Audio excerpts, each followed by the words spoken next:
Hi, Henry. How are you? Very well, and how are you? I'm great. Well, I guess we're having this conversation talking about your recent book, Republic.com, version 2.0, to distinguish it from the version 1.0, which, of course, came out a few years before that and raised a lot of, led to a pretty vigorous debate about the effects of the Internet for politics and for public discussion and debate. And I hoped after that we could talk a little bit about a forthcoming book which I've only just started to read that you've co-written with Richard Thaler, and also maybe a little bit about the perspectives of a constitutional lawyer on some of the questions around superdelegates and around whether or not the Michigan and Florida delegates should be seated in the Democratic Convention, which is, of course, an issue of some considerable controversy.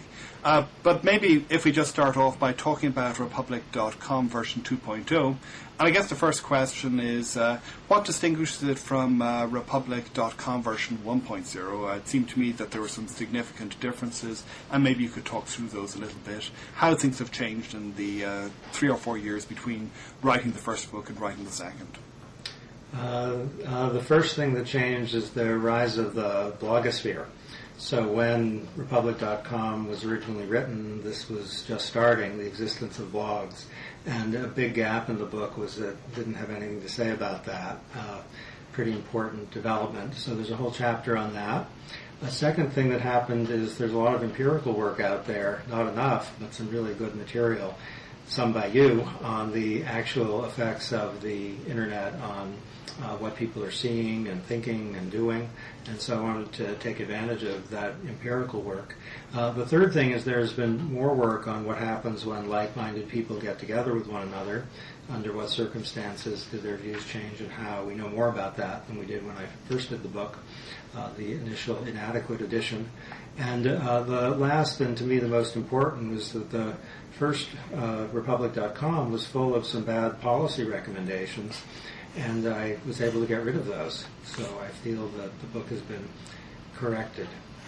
And the policy recommendations are, you specifically say that the policy recommendations you're making in 2.0, that they're very much your first step, initial things, that you're not proposing major changes, just initial steps towards maybe helping to remedy some of the problems that you see. Yeah, what I worry about mostly is the existence of echo chambers, the risk that people use the Internet so as to fortify their own convictions, and that for democracy that's a danger. The initial book was interested in at least considering some government mandates that would require people to link to opposing views, that would require some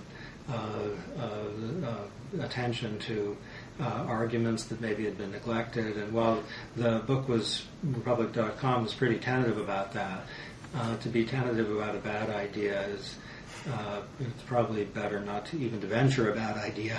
So some of the ideas I ventured tentatively is worth considering in the Republic.com. In 2.0 I say they'd be bad ideas and they'd be unconstitutional. Okay, that sounds pretty good. Another change that there seemed to me to be there is that Republic.com, it takes the Internet as being the major example of the phenomena that it's seeking to discuss, but it's pretty clear that the arguments you're making about the public sphere, about deliberation in the public sphere, go considerably beyond the Internet and its consequences, that you seem to be taking on the Internet not necessarily as a target in the same way that you did in the first book, or at least that was my perception, but instead as an important case study of what we might see if choice is effectively unrestricted. Yeah, you've got it. That what I was able to see as the years went on was that the Internet is really important, but the risk that people will create echo chambers is a general risk, and it exists, for example, in terrorist organizations, extremist organizations. It exists in a world where you have unlimited choice in TV stations. If it's true that liberals are just restricting themselves to Air America and stuff like that, and conservatives are mainly restricting themselves to Fox News and stuff like that, then the problem that the book is concerned with, which is like-minded people clustering together, is in play. So the problem of echo chambers and their effects on our thinking and our behavior is a really general one. It's a big problem for democracies. It's probably an even worse problem for nations that aren't democratic. And the internet is maybe a vivid case study of that. It allows us to see some threats that unrestricted choice might create, but the problem of echo chambers is way broader than the internet. And so what you propose as a alternative is, so there's a little bit of Jacobs in there, the idea of something like the street as a place where people from different points of view or different walks of life meet together, trying to use that at least as an analogy or a metaphor for the kinds of public spaces that we want to see. Really what you want to see is public spaces where people from very different points of view can rub up against each other, can figure out what they have to say to each other, and thus get some sort of genuine deliberation between really different points of view going. Absolutely. And Jane Jacobs, her amazing book on American cities, it was really one of the best books, I think, of the 20th century, and it permeated all of her work. So she's kind of the unacknowledged hero of this whole enterprise. And what she expresses so movingly is in a great city like New York or Chicago or Boston, you go around the street, you see something that you would never have chosen, or a person, or an activity, and you think, wow, what's that? And it triggers your imagination. It maybe changes your life. It gets you thinking about topics and points of view and experiences that you never would have selected and put in your pocket beforehand. And her understanding of what a great city is, I think really there's some profundity in that about not just cities, but also newspapers and television and friendships and the internet and everything else. So we could go from Jacob's idea of what a great city is like and think of what a great newspaper is like. When it's working well, you're not looking for a headline on the internet and pointing and clicking because, wow, I'm really interested in the New York Yankees or what has happened recently in the world of boxing or Iraq. You see all these different stories in a great newspaper, and your eyes are caught by them, and you think, oh, and it's a little like a city. It's a little like going around the corner. That's what a great newspaper is like. And a great television news broadcast, when they're working well, they needn't be, boring and filling people with education in a way that's not how people necessarily want to spend an evening. But they tell you something about what's happening in, let's say, Darfur. Maybe there's a genocide there, which will get you interested, at least in trying to help a little bit. Or maybe you'll find some scientific discovery, which will trigger your curiosity, change your consumption behavior, possibly even change your career. And what I'm thinking is that too often we identify individual freedom with making choices and putting it in your pocket or on your screen. And that is important, really important. But cities and media and the internet and even life, there's a lot of unanticipated, unchosen stuff. And that when things are great, that capacity to be surprised and maybe a little disturbed, but changed. That's part of freedom too. But doesn't in some ways the internet seem a little bit more like that than a newspaper, in which the different stories that you see, they tend to be planned, they tend to be, whereas the internet does seem to have a little bit more of that flavour of the unexpected that you're trying to get at here. So if you click on a link that somebody provides in a blog post or in a web story or whatever, and you find yourself somewhere new, somewhere entirely unexpected, somewhere perhaps with completely new and quite different forms of information than one might expect. And it seems to me that the hyperlink provides that in some ways to a much greater extent than, for example, the average news story, which especially on TV gives you maybe 30 or 60 seconds at the very most, to have a quick overview with usually some not especially interesting commentary about a particular issue which is in the news broadcaster's interest or in the news broadcaster's opinion something that Americans should know about. You're right, and it would be possible to write maybe Republic.com 3.0, which would have as the theme the amazing spontaneity and surprise that the internet makes possible. So you could take my theme about the problem of the echo chamber and do it as a celebration of Google, say, that you you put a search term in and you get a lot of stuff that really is what you were looking for, but also a lot of different stuff, and that catches your eye. I think that Republic.com 3.0 would have an important part of the picture, but it would miss something too, which is that everything really depends on how we use the internet and how people who produce material on the internet frame things. So many people, and I guess I confess that I'm occasionally one of them, read newspapers online. And our experience of online reading just doesn't have the variety and surprise in it for many of us that our experience of reading the daily newspaper does. So I think just given how scarce people's attention is and how people often like to be made more content rather than less so often, they click on what they think would be fun or congenial. And so we need to know a lot more about this. But we know enough to know that at least lots of people are using the internet to narrow their horizons rather than to broaden them. But you're completely right that lots of people are broadening their horizons too. So it's a little like any technology, a cell phone, an automobile, that the use is really what's crucial. And if we're concerned about a particular problem, chances are we can use the technology so as to make the problem go away, or maybe even make the problem the solution.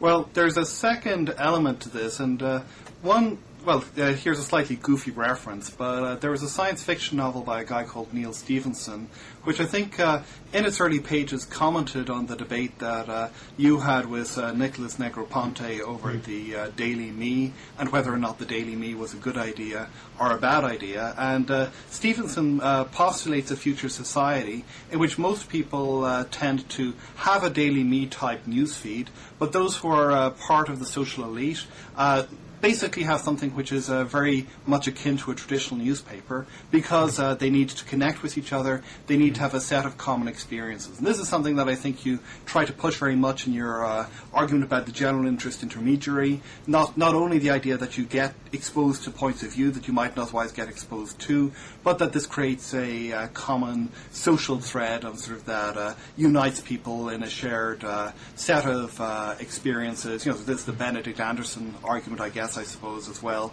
about what constitutes nations, that the newspaper in a certain sense provides this model by which the nation imagines itself and becomes something which is more than just a collection of individuals.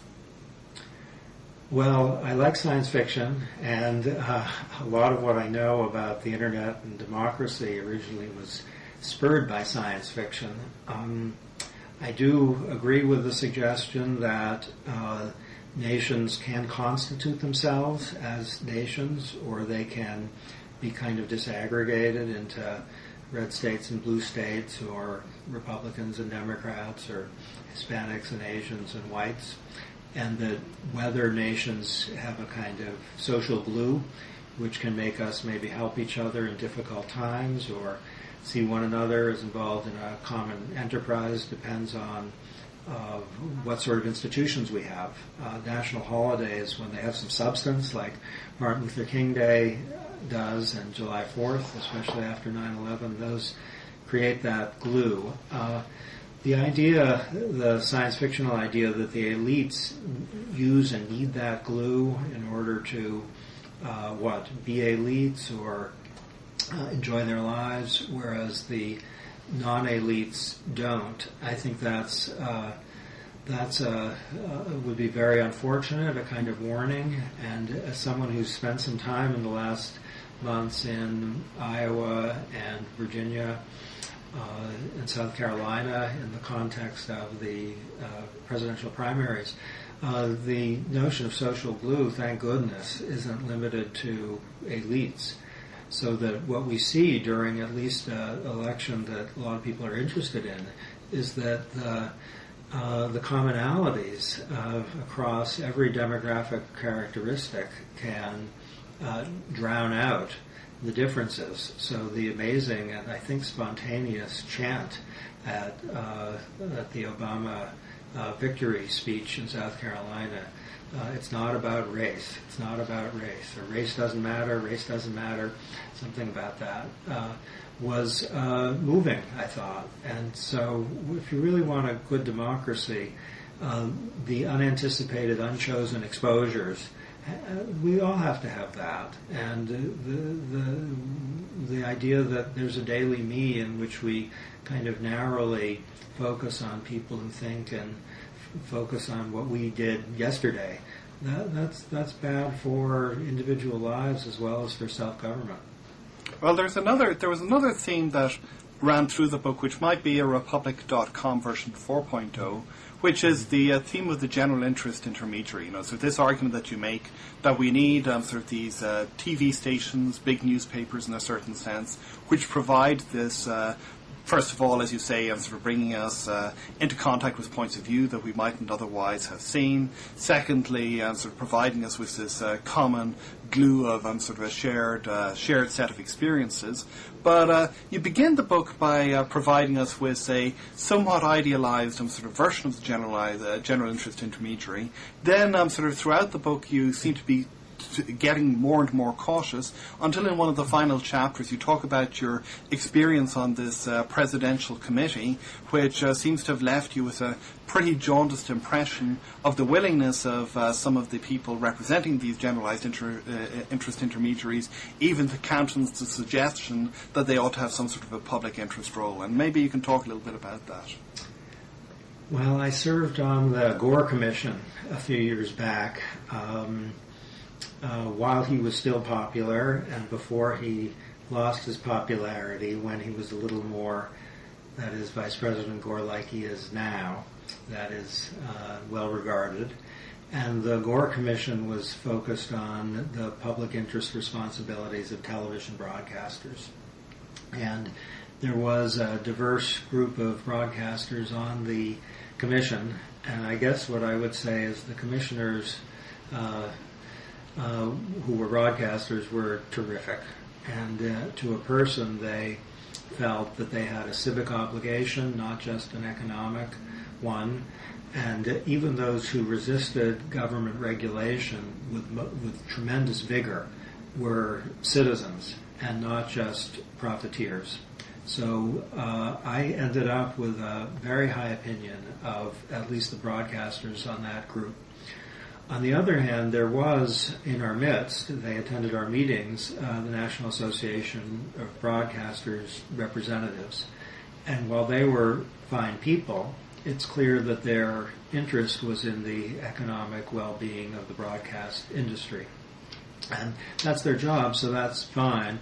But I got a glimpse, at least, of the existence of broadcasters who, for legitimate reasons, really what they want to do is make as much money as possible.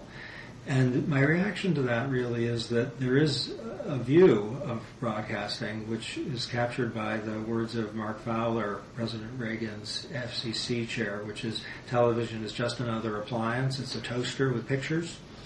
And I don't think that's true for television or for radio or for newspapers, that these aren't just another appliance. These are things that help make our democracy function and can extend lives and promote freedom and help people in distress. And you don't want to be sanctimonious about it. There's fun to be had, but broadcasters have a civic role, no question about it.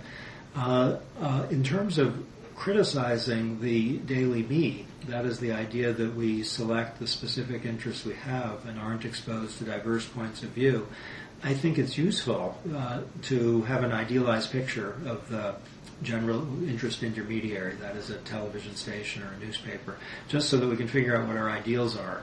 And if our ideals are compromised by the echo chamber or the information cocoon, or the existence of red states media on the one hand and blue states media on the other hand, then we know something. Then we know that what some people consider the ideal, that is self-sorting into the preferred echo chambers, we know that maybe has a big downside.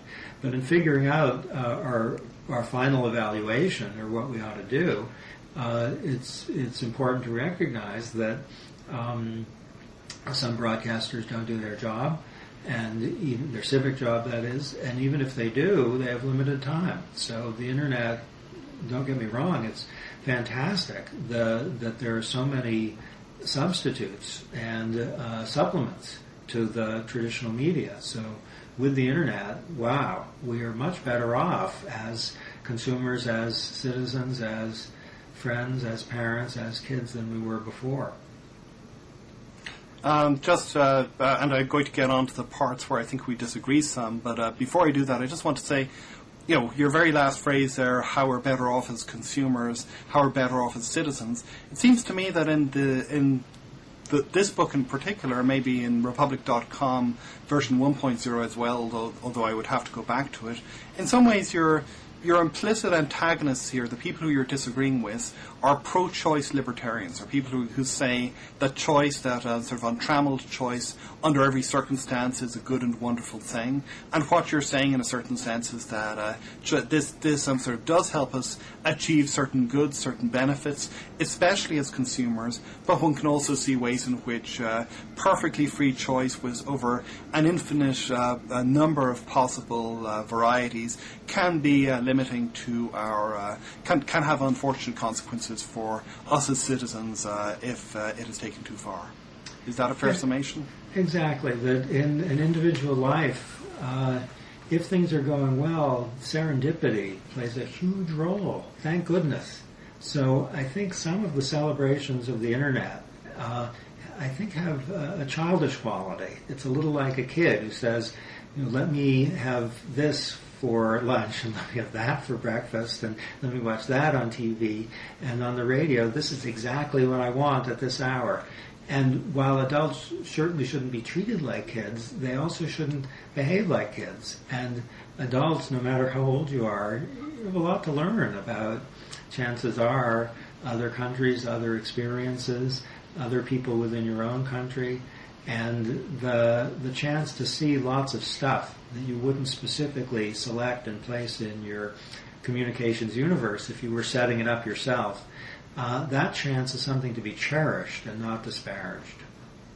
Okay, well, let me get to some of the places where I disagree with you. And I guess, as I say, I think this book is aimed primarily at disagreeing in a respectful fashion with people on the right, in particular people of the more libertarian persuasion.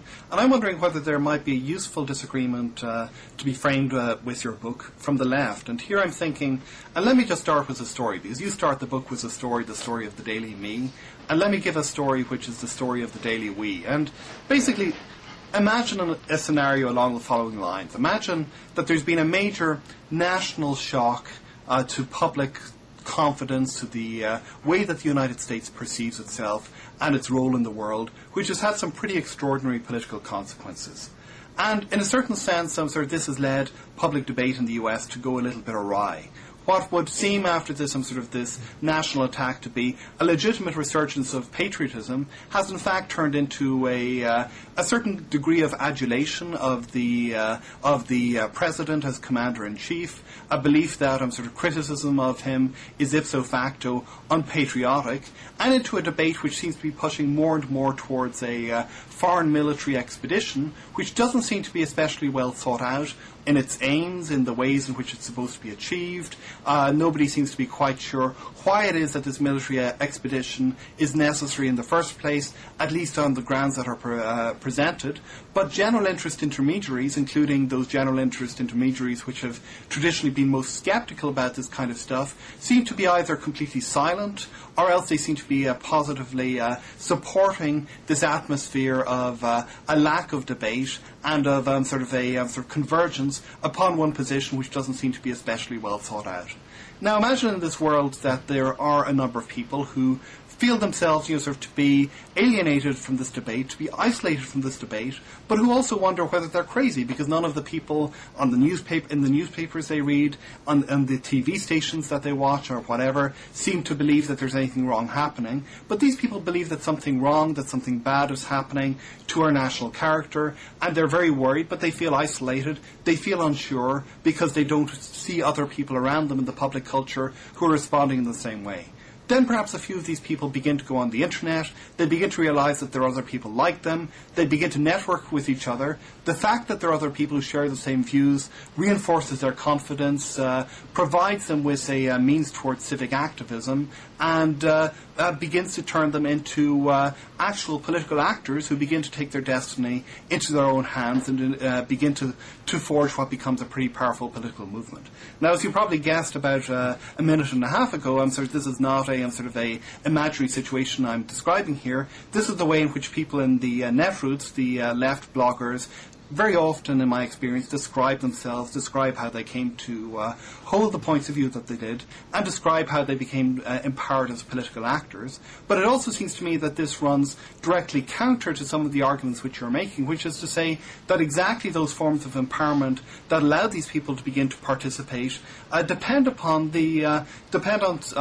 finding like-minded people, on reinforcing each other's point of view, and all of these things which, in this particular case, seem to have had quite positive social consequences, at least in my point of view, in actually getting these people to forge themselves into a real political movement. Okay, well, what we know is that if like-minded people get together with one another, they tend to end up more confident, more unified, and more extreme. So we know that typically if people who are very unhappy with President Bush get together and talk for an hour, at the end of the hour they'll be more unhappy with President Bush. We know also that if people are very concerned about climate change, after they talk together they'll be still more concerned about climate change. We know that.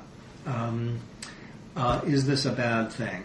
Well, if it's the case that we get people who are interested in committing acts of violence, let's say, against the United States, either living here or living abroad, who are congregating in the way you describe, and they get more extreme talking to one another, that's really bad. If we get a group of people, let's say, who are in a nation that doesn't respect sex equality, who are talking to one another and becoming more committed to equality on the basis of sex, that's very good.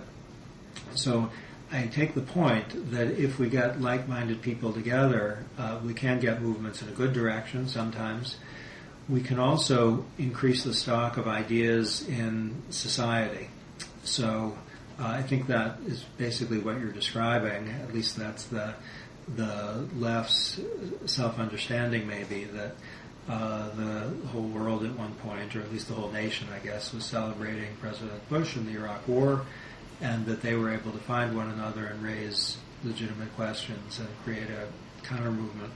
So I don't think there's anything I have to say against what you've said. I do agree that diversity is a good idea, and that when people get more extreme because they find one another, that can be good, actually. All I want to say is if you get people who are really stirred up, in your case, let's say, against President Bush, there are real risks, especially if they're not talking to people who disagree with one another. So on the left, there are people who are saying things about President Bush and Vice President Cheney that are pretty preposterous. And you don't have to agree with Vice President Cheney and President Bush to agree that some of the things that are being said on the left are preposterous things. And maybe those preposterous things wouldn't be said if the people who were saying them were exposed more to competing points of view. Well, but let me reframe it and perhaps a little more sharply, because so what you're saying here is that this is really a debate, which I think is also another very important debate about whether or not the truth sometimes does lie towards the extremes, and so there's no reason why we should believe that truth follows a normal distribution, if that's maybe a slightly strained analogy, but we've no reason necessarily to believe that the truth lies towards the centre of the distribution of opinion. But what I'm making is, I think, a somewhat different point, which is that there may be a direct trade-off between people's willingness to participate and the the kinds of cross-cutting networks that you identify as being important for deliberation. Well, that's a great point. No, you're completely right on that. That there's some pretty good empirical work suggesting that if if people are talking to like-minded types, so if you get a bunch of conservatives, let's say, talking to each other, they get more agitated and concerned and willing to participate in politics. And then if you get the liberals talking to each other, the same thing happens, and then we get broader participation, even if people think I'm a red states type and I'm a blue state type and the other types are really, really bad.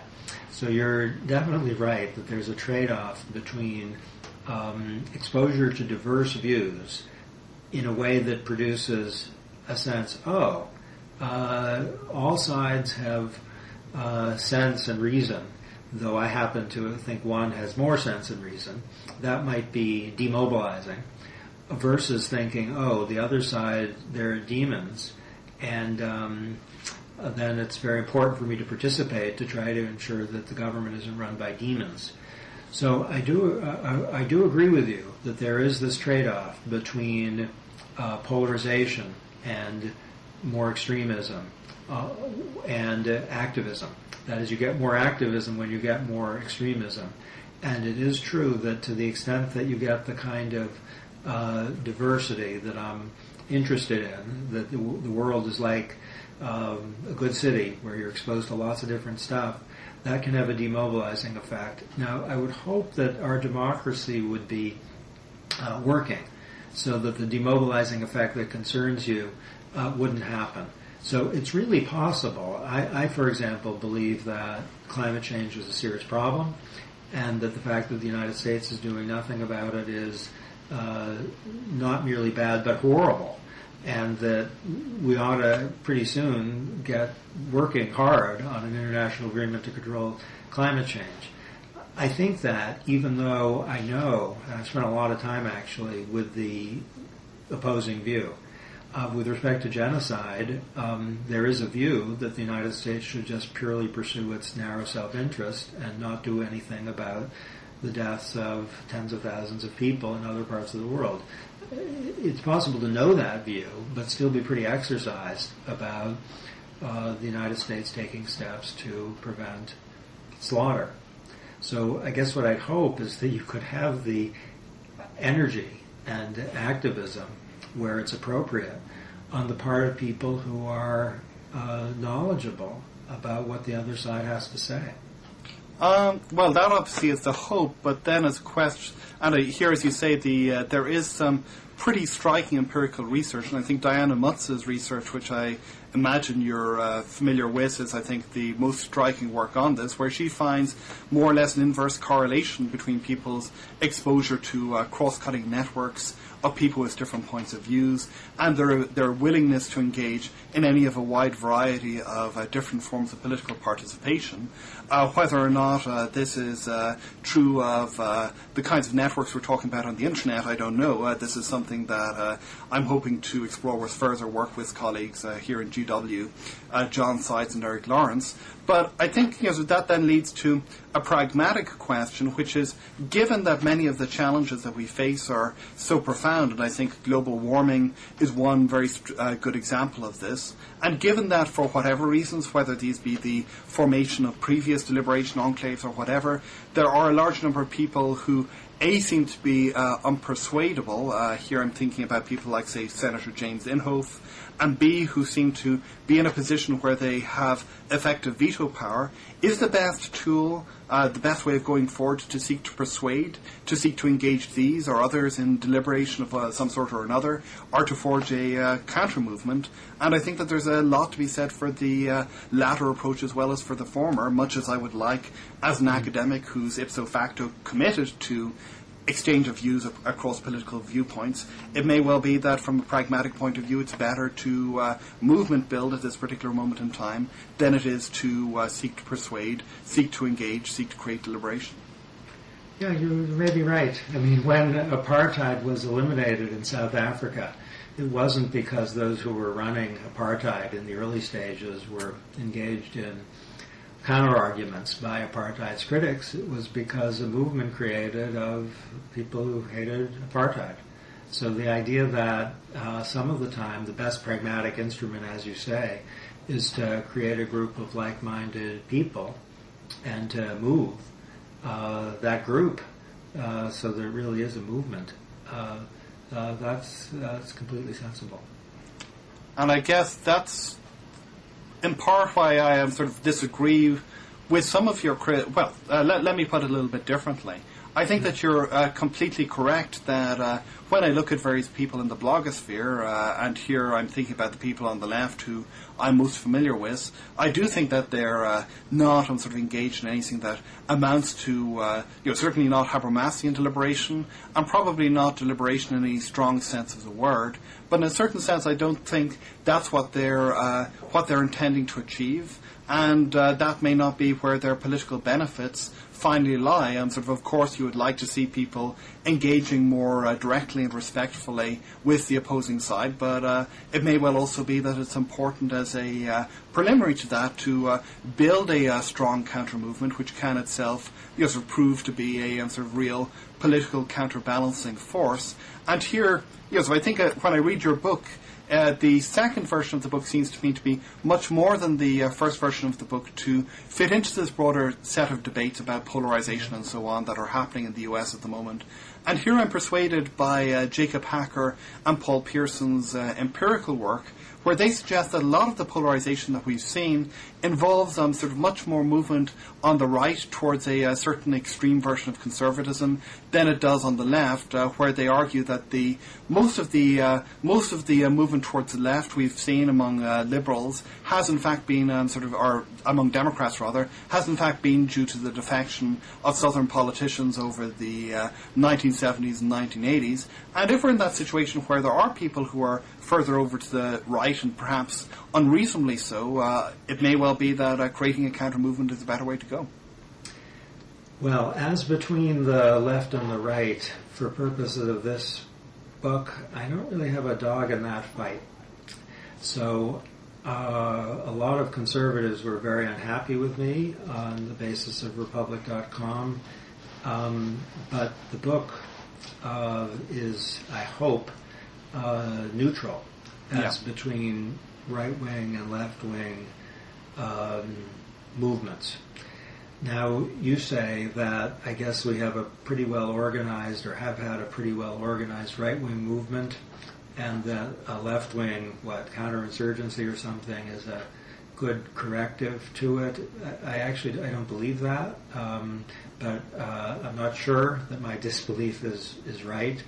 And whether or not there's been a powerful, well-organized right-wing movement that hasn't been matched by a left-wing movement, I think that wouldn't bear directly on the concern about the echo chamber. So the concern about the echo chamber is either liberals or conservatives or religious fundamentalists or Marxists or whatever.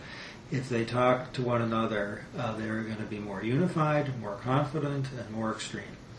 And that if a lot of groups are balkanizing in that way, through the internet or otherwise, that's bad for them and potentially at least bad for us.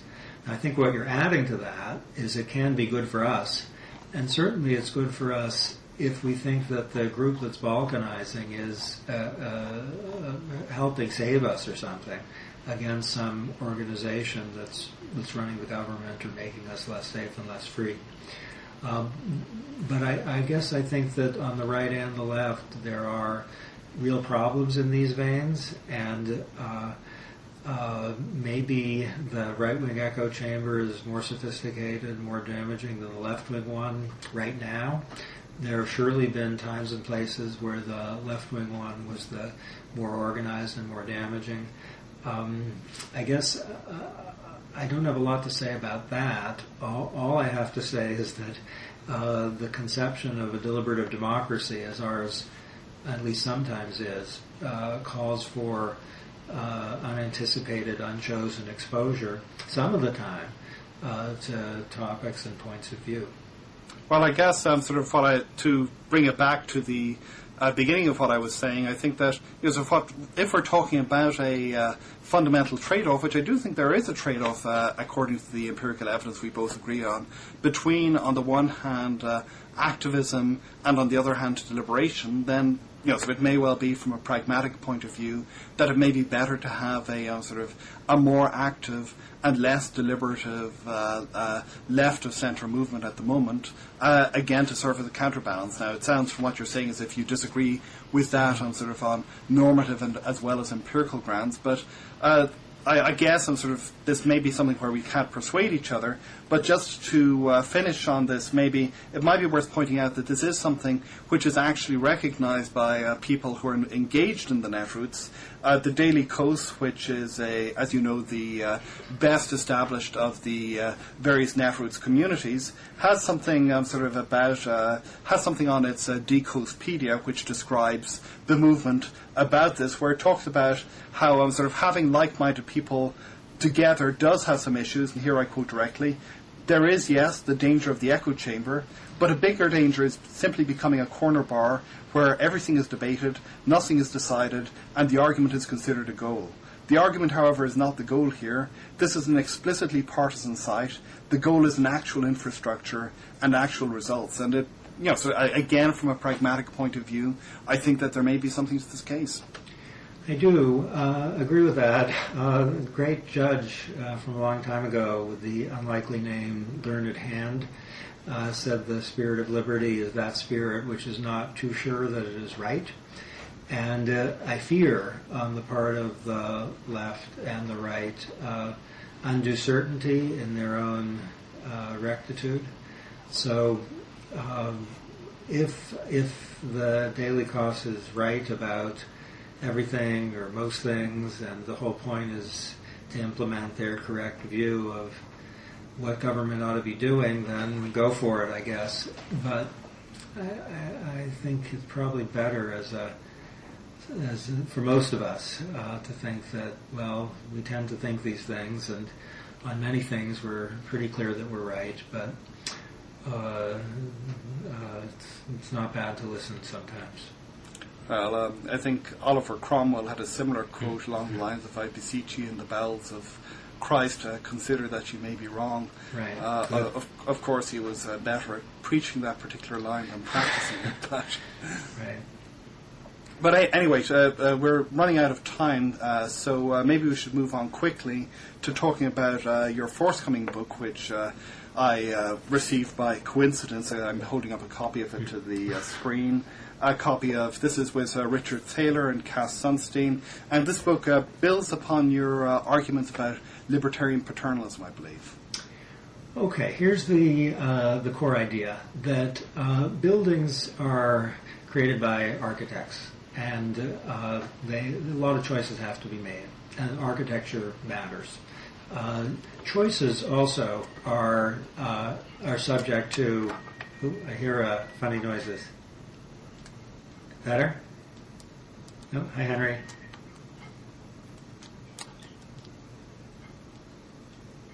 I lost the connection, I think. Yeah, I'm back again. Okay. My connection temporarily went down. Okay. Let's start over. Yeah, sure. The basic idea of the book is that buildings are created by architects, and architecture matters a lot, and everybody can see that in a building. Choices are also subject to architecture. So if you're a parent, you're engaged in choice architecture a lot. If you're a doctor, talking to patients, even if you ask them ultimately to make the decision, you're a choice architect. Rental car companies are choice architects. Computer companies are choice architects. The Social Security Administration is a choice architect. So is the Environmental Protection Agency. Choice architecture is everywhere. Often it's invisible. And the idea is that the architecture of a choice, that is the background against which we make a choice, matters tremendously to the outcome. And if you want, for example, to save a lot of lives in America, to do something about climate change, to give people a lot of savings for when they retire, to do something about the mortgage crisis, to do something about credit cards and student loan problems, sensitivity to choice architecture provides a terrific tool by which to make improvements without imposing mandates. So the idea here is that we have a repertoire of options that cutting-edge social science tells us about that we've only started to use. So I must confess, I'm still in the first 60 or 70 pages, but I've read your earlier libertarian paternalism paper with Taylor, which I guess this builds upon extensively, and that sort of encountered a pretty interesting reaction, I thought, from libertarians. Maybe if you can just talk through how libertarians in particular, who are some of the people who you're engaging with most directly on these issues, how they've responded to this. It seems to me to be something which, on the one hand, intrigues them, but on the other hand, kind of creeps them out. Right. There are two kinds of libertarians with respect to these ideas: those who are enraged and those who are excited. Let's start with the excited ones. The excited ones think, oh, we can preserve freedom of choice, which is our goal, while also steering people maybe in directions that will make their lives go better, and the steering can be very light, so that freedom of choice really is preserved. So the idea behind libertarian paternalism, which is unfortunately a mouthful, is that if you just change the foundation for people's decisions, like you say, let's say that when they start working, a certain percentage of their money is going to go into savings. Though they can change it by maybe sending an email to somebody. Just change it so they're automatically enrolled in the savings plan. You can increase savings in the United States dramatically without coercing anyone to do anything. If you want to save lives in the United States, one way to do it, an easy way to save at least 1,000 lives, is to presume people want their organs to be used to save others if their organs are no longer usable by themselves, if they're essentially dead. That presumed consent rule would save at least 1,000 lives in the United States. And there are lots and lots of opportunities here. A lot of libertarians are excited about this because they think, oh, we can do things about Social Security, about environmental protection, about people's savings plans, about Medicare in a way that doesn't coerce them anymore, and libertarians like that. On the other hand, a number of libertarians say, hold on now, you're going to presume that people want their organs to be used to save other people? Doesn't that create risks that you're going to presume that people want their organs to be harvested? That's creepy. And so even though freedom of choice is preserved, a lot of libertarians are nervous about any kind of government steering. Yeah, we could get into the organ issues. This is something that my co-blogger Kieran Healy has written a book on that I think Virginia Postrel, who's one of the more intelligent libertarians out there, gave an interesting review to in the New York Times, and Kieran is less enthused about presumed consent rules than many others in terms of their likely consequences.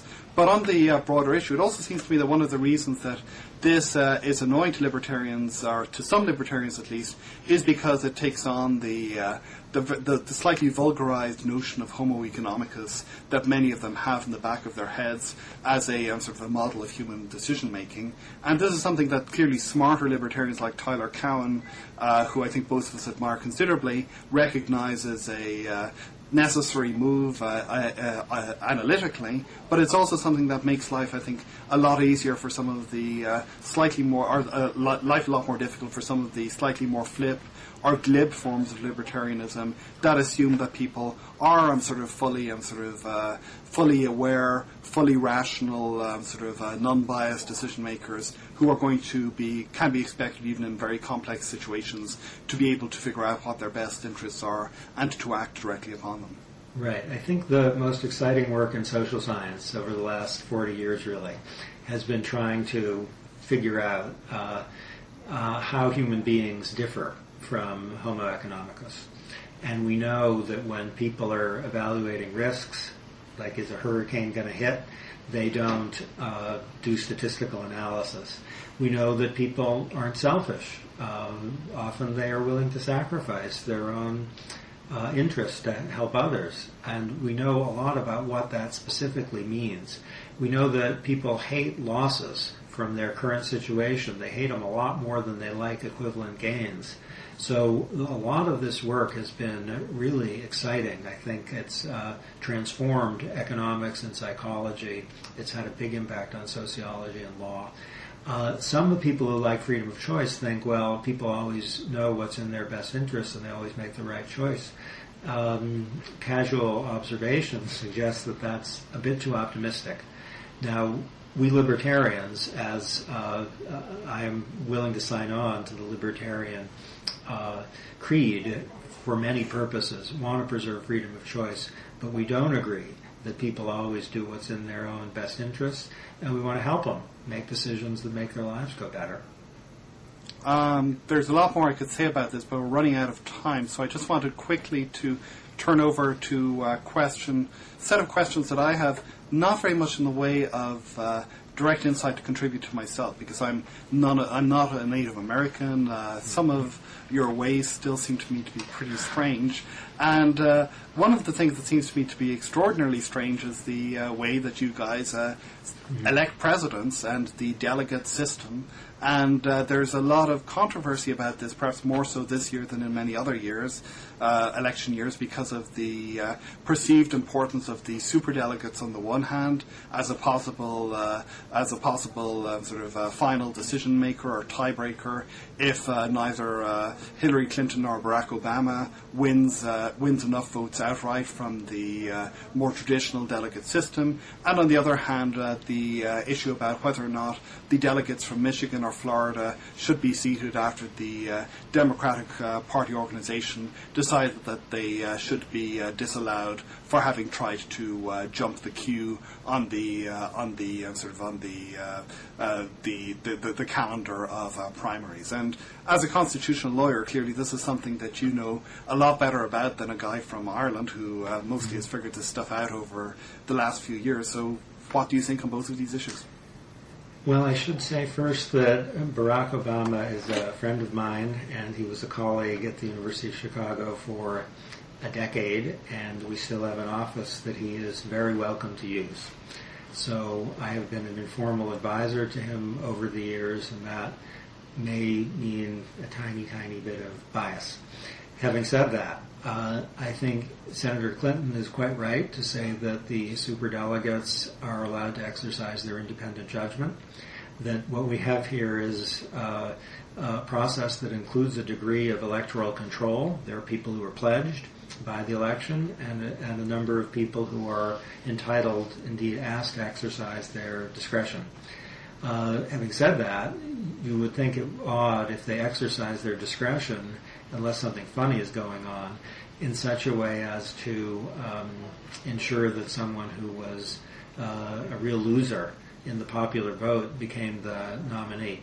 So I think everyone is starting to agree that if Senator Clinton or Senator Obama is a clear winner electorally in terms of the delegates who emerge from the vote, then the superdelegates shouldn't buck them unless there's some very strong particular reason to go the other way. So the way to think about it is the superdelegates are allowed to exercise their discretion. They're not bound by the votes in their state, but we do have the Democratic Party here, and living up to its name, the superdelegates are most unlikely to reject the clear winner unless they have some particular reason to exercise their discretion that way. Well, it seems to me that there are good reasons and there are bad reasons for exercising their discretion. Good reasons, presumably, to the extent that they're seeking to represent the interests of the Democratic Party, would be to try and elect the person who's most likely to win. The bad interests might be specific payoffs of the variety that used to occur quite frequently, I understand, until the early 1970s. Yeah. Basically, people trying to buy this or that uncommitted delegate off with this or that. If there's any buying off of the superdelegate, that would be objectionable. And if the superdelegate decided, well, I just myself slightly prefer one person to the other, that might not be an adequate reason to reject a clear consensus among the electorate.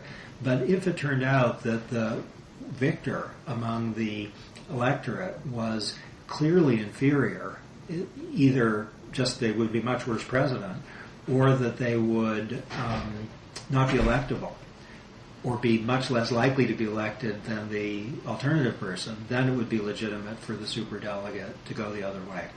So I guess we should see of the superdelegate mechanism as a place for the exercise of discretion, but discretion that is respectful of a consensus if a consensus does emerge.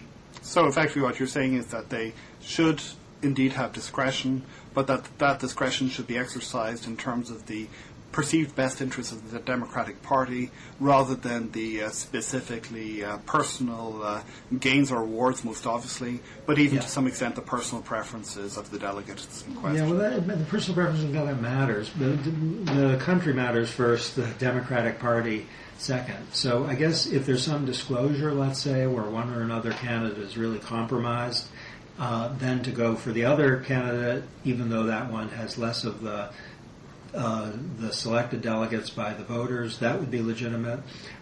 Even if the superdelegate thinks, I think this one is much, much, much, much better than the other one, that's probably legitimate.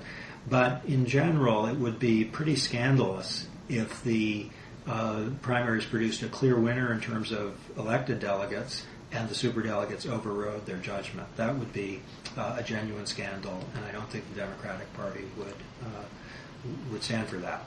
Well, it seems pretty plausible to me, but then, as I say, I'm not I'm not even a U.S. citizen. I'm totally, we've run out of time. Okay. Well, great to talk to you, Cass. Great to you. Thanks, Henry. Great talking to you. Bye. Thanks. Bye.